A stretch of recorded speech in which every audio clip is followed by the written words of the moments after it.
Welcome to Ministry Mondays with Meg. I'm Meg. I am Reverend Meg Biddle.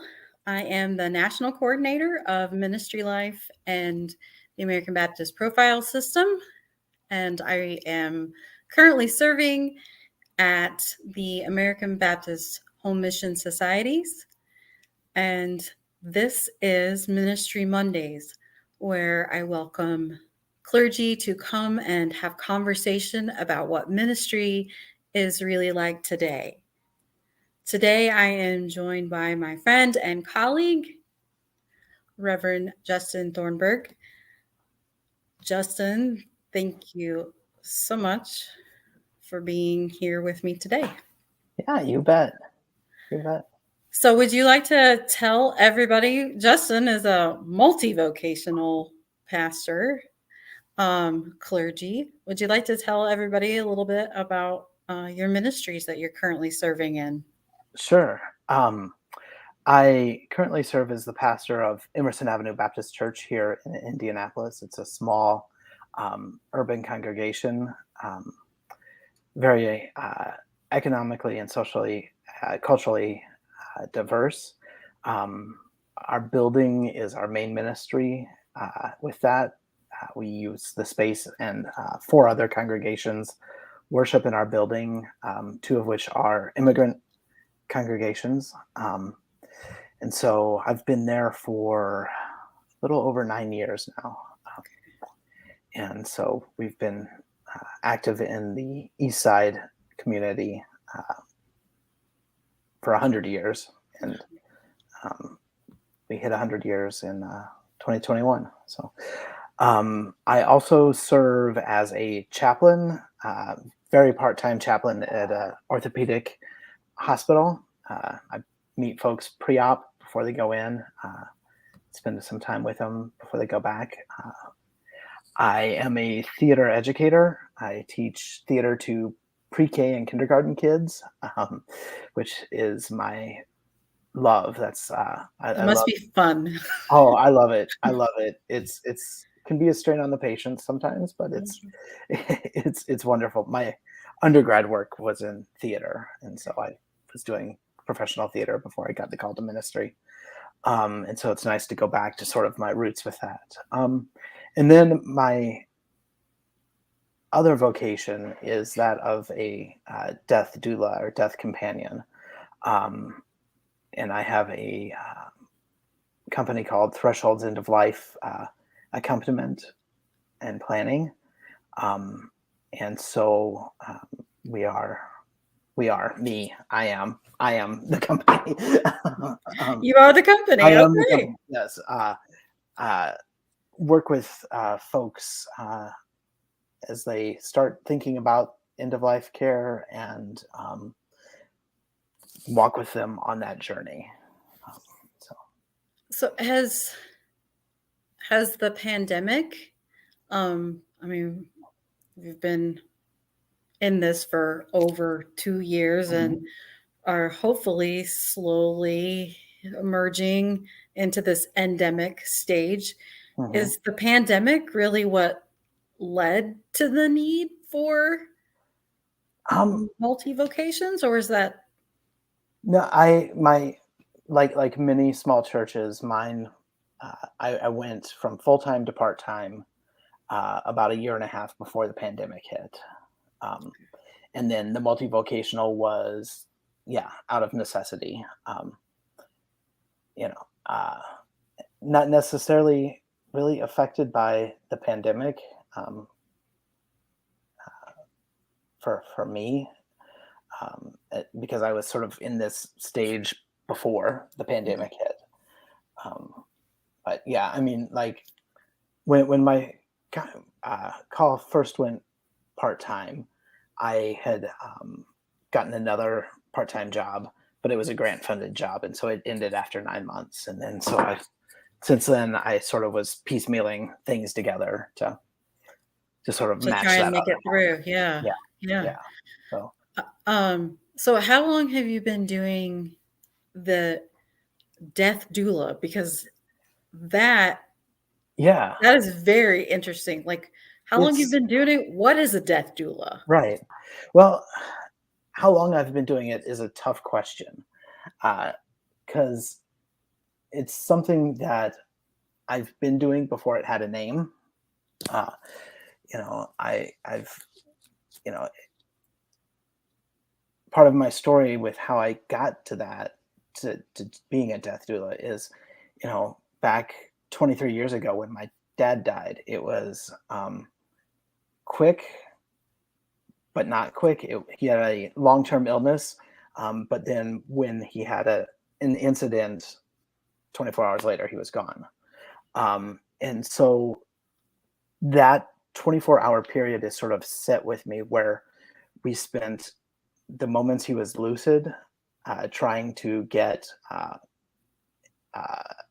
living wills and powers of attorney and advance directives signed. We literally would have somebody at the nurse's station call us as soon as he would wake up enough to be able to sign things. And so, and then, going to the funeral home and sort of being bombarded with everything that happens. And then, jump many years later when I'm a pastor and I'm seeing the same sort of things happening with my congregation. And so I've felt this call to help people be ready for a long time. It's the calling to doing the actual death doula work came about when I lost one of my contract jobs, and I'm like, okay, I'm tired of hustling for other people. I'm going to hustle for myself, Right. in a way. Absolutely. And I had this idea of what if there was a coach or somebody that could help people understand advanced directives and powers of attorney and all of this stuff, and help them understand pre-planning, what they can and can't, what their rights are when they're meeting with the funeral directors, and pre-planning and all of this stuff. What if there was a coach? And so I started doing some research and some looking, and I'm like, boom, I run into this thing called death midwifery, or death doulas. And there's this whole movement happening. And so to get to the question of what is a death doula, death doulas are holistic in their approach to death and dying. And it's sort of like asking what is a Baptist. You ask one Baptist, they'll tell you something different. Right. Because what I've discovered in networking and making lots of friends in this calling is that we all are called sort of to a different aspect of it. There are some folks whose call is to sit vigil with families and to be present in those last moments. There are some whose calling is to education, just to teach classes on, what are these things? What's it mean to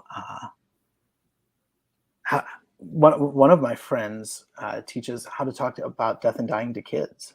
Oh, wow. And so that's her calling. She's focused on helping people explain death and dying to kids. Another friend is focuses on grief work and stuff for the LGBTQ community, especially the trans community, because they're trans and that's what they feel called to. For me, I feel led to helping folks learn and understand sort of the advanced planning aspects of it, because that's what affected me so much in my early part of my life. Yeah. And so I've learned, and I'm still learning, always learning, and I can tell you sort of Indiana's laws and stuff Right. for advanced directives, but I'm learning surrounding states as well. So I can help people do that, what kind of funeral do you want? What kind of disposition do you want? In some places you can have cremation, you can be buried in a traditional vault and casket. You can have a green burial. You could have in California, I think California, Oregon and Colorado, I know for sure, you can have aquamation, which is, it was in the news a lot because that's how Bishop Tutu That's had right. his body disposition. You can have natural organic reduction, human composting, it's called. My daughter wants one of those Viking pyre, My friend who's does the work with the LGBTQ community did some research in that, and it's like only legal in one state where you can do it. I'm gonna have to look that up Yeah, because yeah, and I can't remember what that is, but okay. so there's all sorts of different, another part of my calling is to help folks.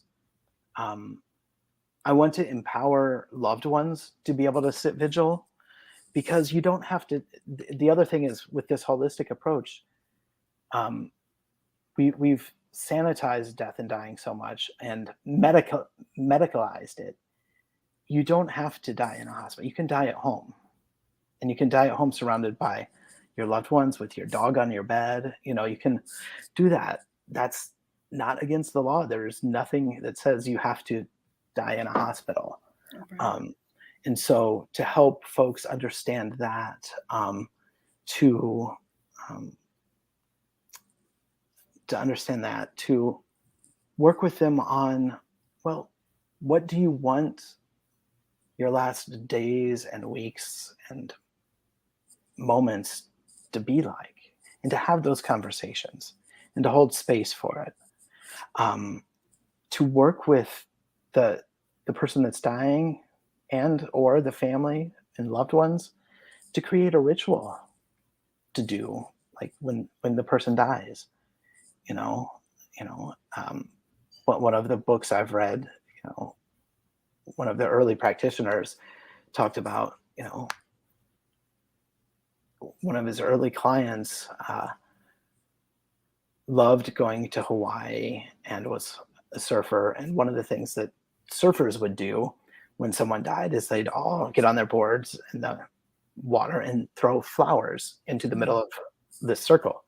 And he's like, when I go, I want my family to surround my bed and put flowers on me, Oh, as sort of a final gesture. And, and to let folks know that, in all 50 states, home funerals are legal. You can have a funeral at home. You don't have to have it at the funeral home. my great grandmother is buried in the backyard. Yeah. Yeah. I It's mean, Kentucky, but right, she's right. buried in the backyard. Yeah. Yeah. And I You put mean, a vault over it, and I love my in-laws have 8 acres in rural Minnesota. And I'm like, yeah. there's a tree there that I want to be buried under. Hmm. But, each state has their own laws. In Indiana, if you have a certain amount of property, you can declare part of it a family cemetery. And so, but, yeah, I mean, that's the other fun part is, like, with ADHD, I sort of hyper focus. And so, like, digging into some of these nitty Yeah. gritty, like, laws. But yeah, so that's sort of what death doula is. It's a lot of stuff. So it goes beyond pastoral care because Yeah, people, I'm assuming, aren't it's necessarily non-medical, spiritual. non-sectarian. Yeah, because of my pastoral education and stuff, I can serve that role, but I would still rather, in the context of a death doula, have them be with their own clergy person. So yeah, it's more of an educational companioning. Some folks call themselves death companions Okay. or grief companions. Yeah, that's a whole another aspect of death doula. Some folks specialize in grief work. I think that's really important, Justin. What you're saying there is like you would rather, if they're a spiritual person, for them to have Mhm. their own clergy person there, their own spiritual Right. guide. That you're not there to take somebody's place. Right. I think that's a really important part for Yeah. No, people. I'm there to accompany, just Yeah. to be with and Um, hold space for. Now, can they have like a hospice person and a death Yes. doula?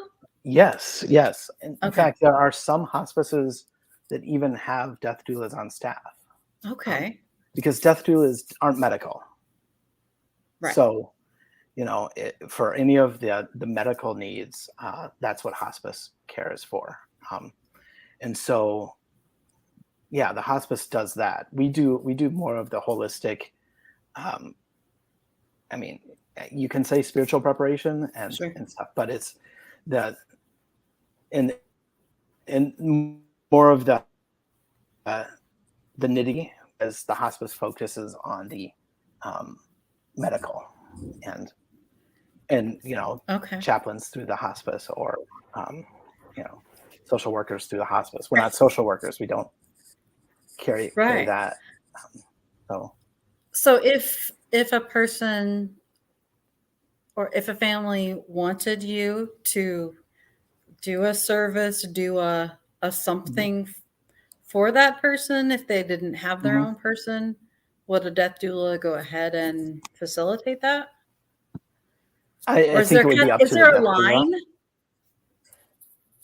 No, I don't think so. I think it's a personal decision Okay. or a boundaries decision. Okay. Yeah. If that were the instant case, um, if I ran into that and somebody wanted me to,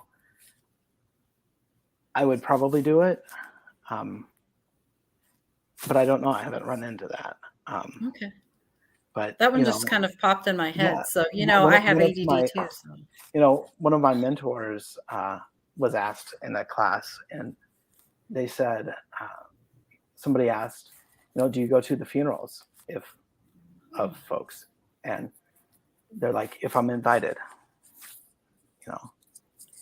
kind of So like chaplaincy. I mean, yeah, yeah, chaplaincy, I remember we, were often there as somebody was drawing their hmm, last, right, which is a sacred space to hmm, be allowed into, right, but um, didn't go to yeah, funerals unless you were specifically right, invited to go. And then it was still, you really kind of and step back to think, is this appropriate right, for me to be exactly. doing that? So So this is yeah, I, really, I think it would just depend on the relationship and what needs I could discern. You know, like um so is the relationship part of it, is that the most, what part of the death doula, mhm. like, what part of it brings you the most joy? For me, it's the empowerment. Mm. Um, not just for families to go into the death of a loved one, knowing that things are ready. We're ready when it comes. You know, yeah, it may still be like in my dad's instance, 24 hours, they're gone. Right. But there's a grounding, I think, that happens if something like that happens. If you have all of the paperwork ready, if you have, you know, a funeral plan ready, that takes a burden off of the loved ones and allows them to be present Mhm. in that time. And I think for me, that's what is important. Um, but also for the person that's dying to be able to make those choices and those decisions, um, to say that this is what I want when I die. I want to be buried, Yeah. in my backyard. Yeah. If it's No, and I agree. and I think I agree, because it seemed like so often, I'm going to go back to that chaplaincy thing, or even when I served as a pastor, by mhm, the time you're there, you're introduced, a lot of times anyway, it seemed like we were already past all of that. I mean, it was too late a yeah, lot of times. Um, we were like at your dad's situation where we've got less than 24 hours and everybody's scrambling to figure out Right. everything. Yeah. So And I then could and then see. afterwards, you go into the funeral home, and I have a love-hate relationship with funeral homes. I hear you. There are some fantastic funeral directors, but there's so many predatory. You know, I my congregation is poor, and I went in with a family, and they're trying to upsell like this $10,000 casket. I'm like, that's more than this person made in a year. It's like, um, and so to be able to own yourself in that moment, So you even can go in as the death doula and advocate for the yeah, family to go, no, you're not going to oversell them. you Is can that part of your go. role? Part of it, I I don't feel comfortable like going in. I'm not there to make decisions for them. Okay. Yeah, no, I'm there to give them all of the information Okay. and say these are your choices, um, so that when you go in, you won't be, you know, you won't be able to be taken advantage of. Um, you'll know, that you can buy your casket at Costco for $500 instead of the $12,000 one they want to sell you. You And know, that's legal. it's legal in all 50 states. Yeah, I need to write that down. yeah, yeah, I yeah. didn't know that you could actually, I mean, I knew that they did things like, sell them Hmm. at Costco, but Right. it Yeah, just kind of seems like, yeah. yeah. Um, yeah. So I'm assuming, and please correct me Mhm. if I'm wrong, but that you wouldn't function as a death doula for perhaps somebody who's already in your congregation boundaries, Um, I I I or would it do the hasn't come up work. yet. I Mhm. would. It hasn't come up yet, but I feel that now that I know I have this information, I would do it as their path. I wouldn't do it as they wouldn't pay me for death do the work. I would do it Right. in the pastoral role, but I would still give them that information and do that stuff. So I'd use the information in the pastoral role, but Right. not as the death doula because I charge fees for the death doula work. Right. And I feel like knowing knowing you that I can't see you definitely. I can't see you as somebody who'd be like, yeah, I can be your pastor and your death doula, and Right. you Yeah. just not, you No. just not. So has stepping into this role, becoming this death doula, as well as being Pastor Justin and theater director and all of these and dad and all of Mhm. these other things, has that all has one affected the other? Do you think it's made you a better, more effective? Yeah, I think it has. Um, Especially in the death work. Um, I'm I've always been one that wants to have my toes in all different ponds because I want to absorb as much education and information as I can. Absolutely. And so, yeah, I think having a finger or toe in all of those ponds helps. But it also, helps in just building relationships with the community. Um, like, I want to focus my work right now on the east side of Indianapolis. We have a lot of stuff going on the east side of Indianapolis. Yeah. Um, and so I'm really just sort of focusing on this area right now.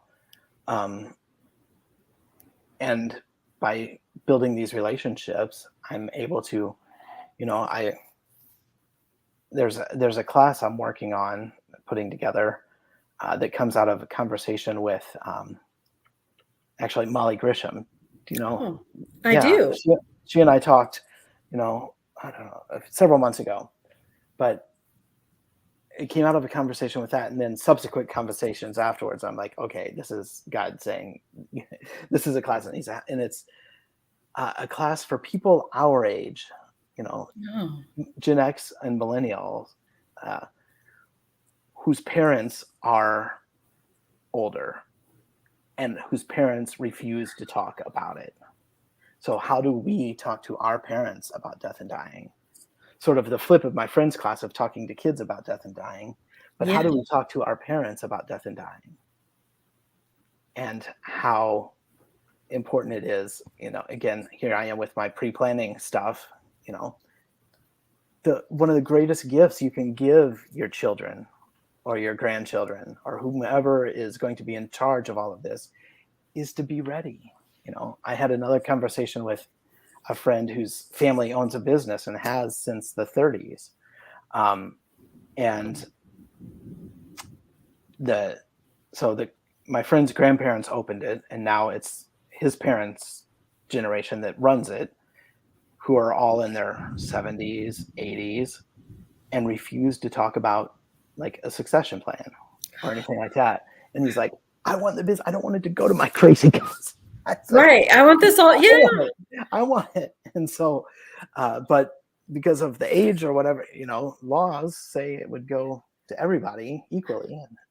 And so part of your role was to like help with overcome that fear of talking about the stigma of talking about that's death. what I'm working on. I'm trying to put this class together of like, how can we sit down with our parents and have this conversation? I think that's a fantastic idea. And I think that would be really helpful as someone in my 40s. And to be able to talk about those things. And I mean, because as a pastor, it's a whole different when it's somebody else's, then it just happens and you go with it and the person and but your own. Justin, I think that's brilliant. And my plan with that is to sort of test it out locally, but then, thanks to the pandemic, we all have access to Zoom and stuff, and many of my colleagues do Zoom classes, and so I'll probably open it up, but I want to test the waters locally first. And then, absolutely. I look forward to hearing more about this. So in all of your ministries, because I believe that each and every one that you have is truly a ministry, where I know you talked about the joy of being, helping someone be ready.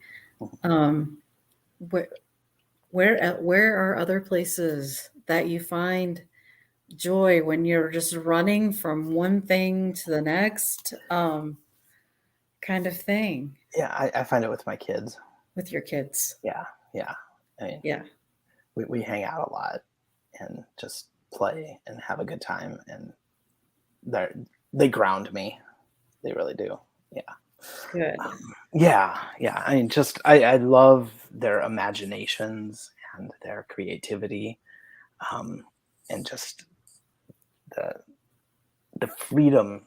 And this is why I like teaching the theater to the little kids too. It's just like there's such openness in kids to try things, even if they're scared, to try to go into, these imagination places that can be scary and can be wonderful and can just, and so that's what brings me joy, is being able to go with them into those places.